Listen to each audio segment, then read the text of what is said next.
Under the boundless, star-strewn canopy of the desert night, a streak of fire split the sky. It was not a meteor, though it tore through the atmosphere with a similar ferocity, nor was it a simple earthly machine. It was Selenia's spacecraft, a vessel from beyond the known stars, now caught in the throes of a catastrophic descent toward the barren, windswept sands below. The craft, a marvel of extraterrestrial engineering, screamed across the heavens, its hull glowing cherry red as it battled Earth's unyielding atmosphere. Sparks flew, and pieces of the outer casing sheared off, trailing flames like shooting stars. With a deafening roar, the ship slammed into the dunes, the impact sending shockwaves through the quiet desert and hurling sand into the air like an angry storm. The dust settled slowly, the silence profound after such violence. The wreckage lay skewed across the landscape, a jagged scar of blackened metal and smoldering debris. Here and there, remnants of advanced technology flickered with residual power, casting eerie lights that danced over the dunes and illuminated the craft's broken body. At the heart of this chaos, a hatch groaned and creaked open, as if pushed by an unseen force. From within the dimly lit confines of the ship, a figure emerged, Selenia. Her form was humanoid, delicate yet distinctly alien, her skin catching the moonlight to reveal a texture of soft, shimmering scales that resembled a tapestry woven from the ocean depths of her distant world. She stepped out onto the sand, her movements graceful, almost floating, as if she were still adapting to the gravity of this new world.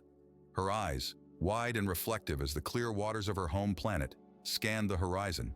The desert stretched endlessly, undulating dunes like the frozen waves of an ochre sea, indifferent to her plight.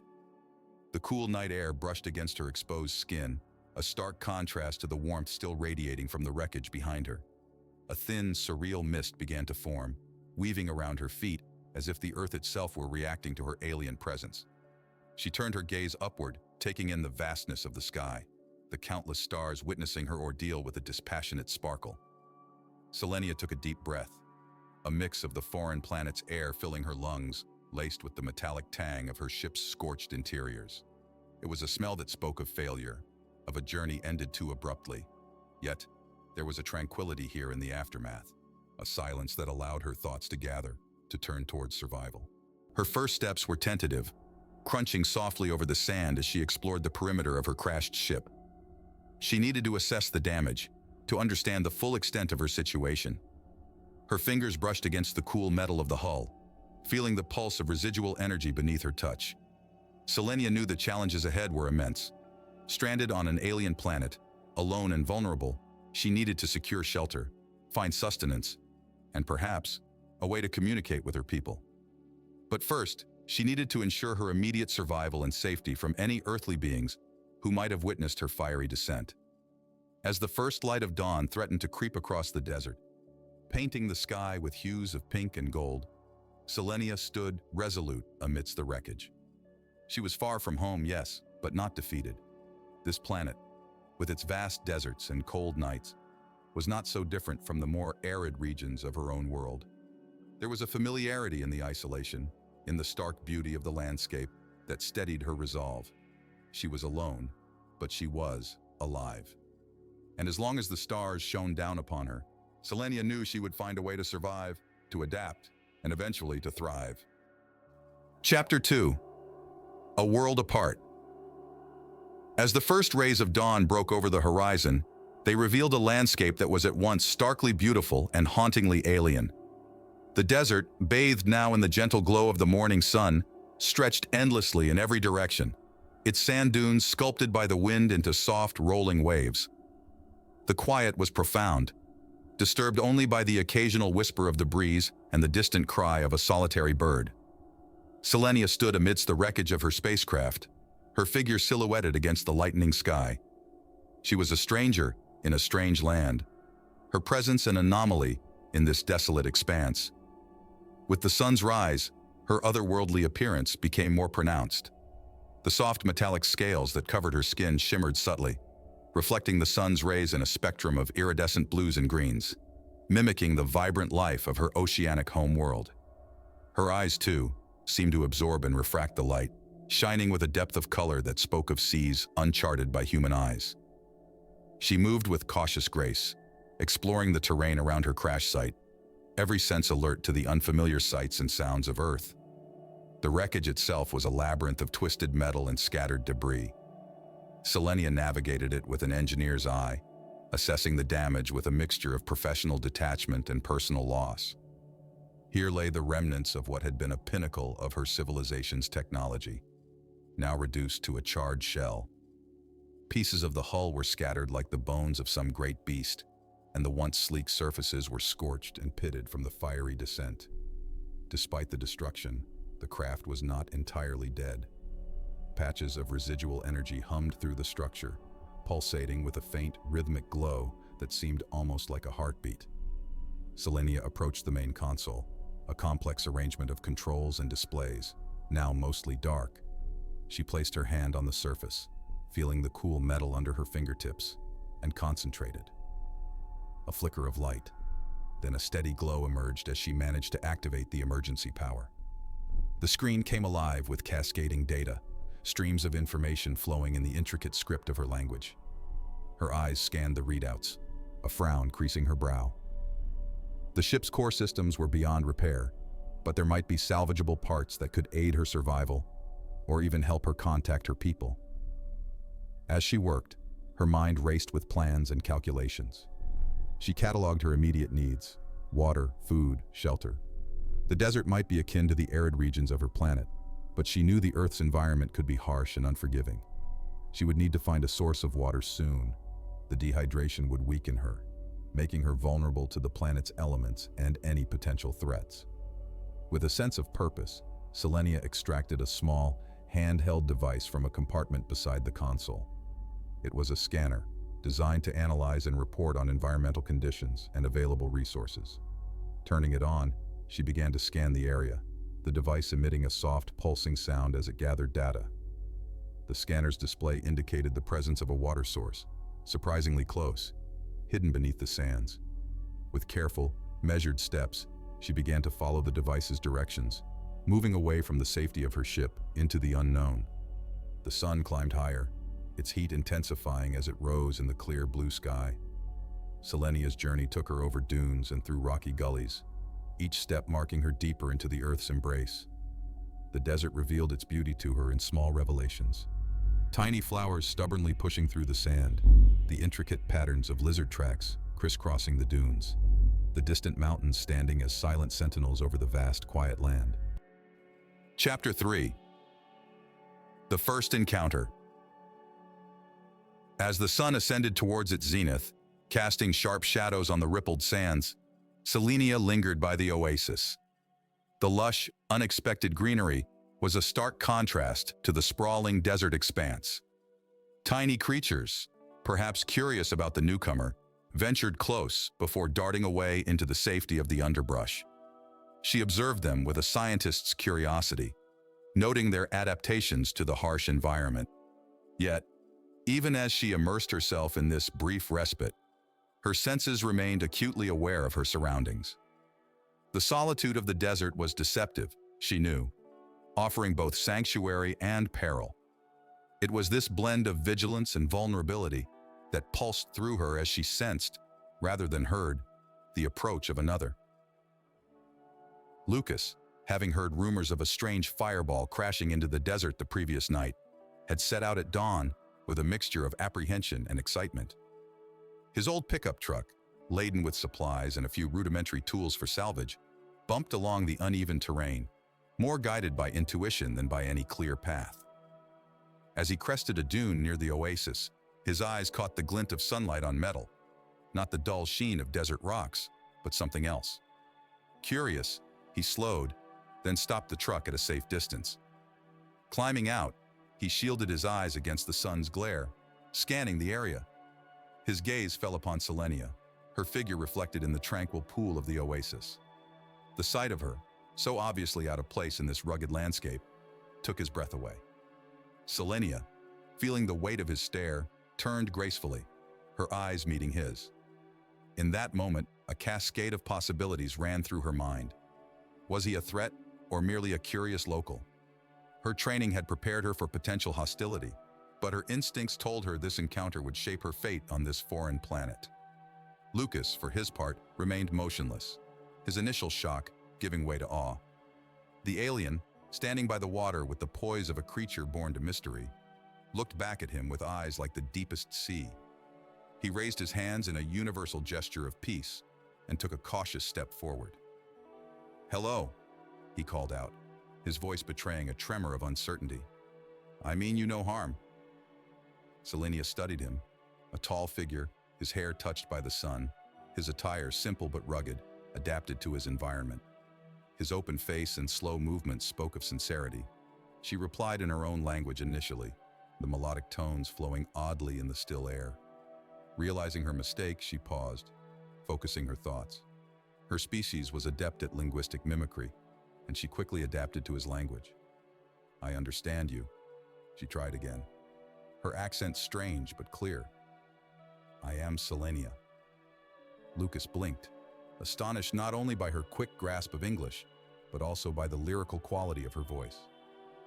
"I'm Lucas," he responded, taking another cautious step towards her. Are you from the crash last night?" "Yes," she confirmed, her gaze never leaving his. "My vessel was damaged beyond repair. I am stranded." The word stranded hung between them, heavy with implications. Lucas's mind raced with the enormity of what he was facing. An actual being from another world, alone and apparently in need of help. His natural inclination to assist overrode any lingering fear. "If you need help, I can offer it," Lucas said, gesturing towards the direction of his home. "I live not far from here. It's safe." Selenia considered his offer. Her mission had always been one of peaceful exploration, and now, survival depended on forming alliances. Trust, a commodity as valuable as any she might find on this planet, was what she needed to establish now. "Thank you, Lucas," she said, her decision made. "I accept your help." Together, they walked back to his truck, the desert sun high above, indifferent to the beginnings of an extraordinary alliance. Lucas, glancing at Selenia as they approached his vehicle, felt the weight of responsibility settle on him. Here was a being, lost and far from home, and he was now her anchor in this vast, unyielding desert. As they drove away, the oasis receded into the background, a mirror of tranquility at odds with the uncertainty and potential dangers that lay ahead. But in the cab of the truck, two disparate beings began the delicate dance of mutual understanding, each aware that their futures had become irrevocably intertwined. Chapter 4. Unlikely Alliances. The journey to Lucas's homestead was a quiet odyssey through a world Selenia had only begun to understand. Outside, the desert landscape rolled past, indifferent to its new visitor. Inside the truck, every mile decreased the distance between two vastly different beings. Lucas's home was a modest structure, nestled at the edge of a small, tranquil town. It was surrounded by sparse vegetation, hardy and rugged, much like the man himself. As they approached, Lucas glanced at Selenia, trying to gauge her reaction to her first view of human habitation. "It's not much, but it's home," he said, as they pulled into the drive. His voice carried a hint of apology, perhaps understanding the stark contrast between her advanced technological background and his simple earthly existence. Selenia observed the building, her eyes taking in the quaint architecture, the way the house seemed to blend into its environment. "It is more than sufficient, Lucas. Thank you for sharing it with me," she replied, her voice soft, but filled with a genuine appreciation that relaxed some of the tension in Lucas's shoulders. Inside, Lucas showed Selenia to a small guest room where she could rest and store her belongings. The room was simple: a bed, a dresser, and a small window that looked out over a backyard that bordered the open desert. It was quiet, a silence that spoke of peaceful evenings and clear, star-filled nights. "I'll give you some time to settle in," Lucas said, lingering in the doorway. "When you're ready, we can talk over some food. There's a lot we need to figure out." Selenia nodded, her mind already racing with questions about Earth, its inhabitants, and the potential resources she could find here. "That would be agreeable," she agreed. Once alone, Selenia took a moment to process everything. The room, though alien in its simplicity, provided a sense of security.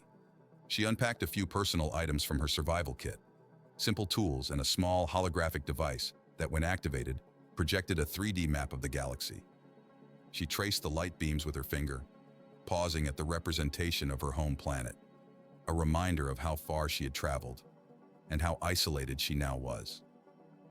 Several minutes later, refreshed and composed, she joined Lucas in the kitchen. He had prepared a simple meal: bread, some form of cooked meat, and a fresh salad. The food was unfamiliar to her, but she appreciated the effort, understanding the importance of sharing a meal in human culture. As they ate, they began the delicate dance of exchanging information. Lucas was full of questions about her technology, her culture, and her reasons for traveling through space. Selenia answered what she could, mindful of revealing too much, yet driven by a need to build trust. "I came in peace, to explore and learn," she explained. "My mission was one of discovery, not conquest. The crash was unfortunate." Lucas listened intently, his earlier awe shifting to a more profound respect. He shared stories of Earth, its wars, and its wonders, highlighting both the beauty and the challenges of his world. "It's not easy, living here sometimes," he admitted. "But there's a lot of good too, a lot of beauty." The conversation shifted to her immediate needs. Selenia expressed her need to locate any salvageable parts from her ship that might help repair her communication device.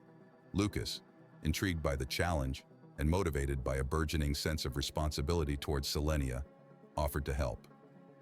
"I know a few places where people might not notice or care about some extra pieces of metal," he suggested. "We can start there." Their plan formed, a pact made over shared food and cautious optimism. They would venture out at first light, seeking what remained of her once great ship. Lucas couldn't help but feel that this was the beginning of something significant, not just for him or Selenia, but potentially for all of humanity. That night, as Selenia lay in her borrowed bed, the stars outside the window seemed a little less distant. On Earth, under its vast skies, she found the first thread of hope. Maybe, just maybe, this strange new world could become a home. Chapter 5. Night Raiders. The pre-dawn darkness enveloped the world in a cool, silent shroud as Lucas and Selenia set out from his house. The pickup truck's engine rumbled softly, a stark contrast to the quiet expanse of desert they crossed under the faint glimmer of stars. Their destination was the crash site, now a place of both trepidation and necessity. Lucas navigated the familiar yet treacherous paths with an ease born of years living on this rugged terrain. Beside him, Selenia sat, her gaze fixed on the horizon, where the first hints of dawn were beginning to paint the sky in muted colors. Her mind was a whirlwind of strategy and calculation, preparing for what they might find at the wreckage. As they drew closer to the site, the early morning silence was broken by a sudden sharp crackle over the truck's radio, a static-filled warning of something amiss. Lucas reached out instinctively to turn up the volume, catching bits and pieces of a frantic call for local law enforcement about unusual activity near the area they were headed. "Looks like we might not be the only ones interested in your ship," Lucas murmured, tension lining his voice as he glanced at Selenia.